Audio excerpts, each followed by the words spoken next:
Check 5:53 in the morning. Tingnan niya yung ginawa naming plat guys. So, hinalukay ng manok.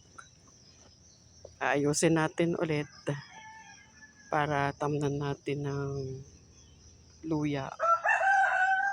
Wala pang alas 6 guys pero ayun, araw. Mag-aalas 6 pa lang ng umaga. Ayan, ang gawin natin sa umaga. Ito natin sinusunog yung mga dahon. Ito gagawin natin,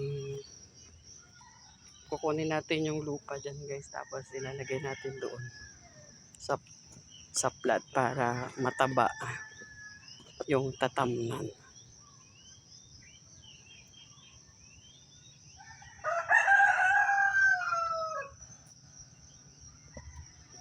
Yan, nakaararo na din sila dun sa kabila guys. Magtatanim na din sila. Nag-trim din sila ng mga damo.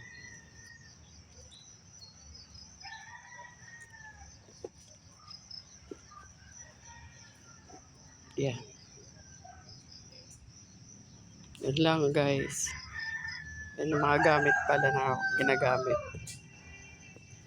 Tools. Garden tools. Bye bye.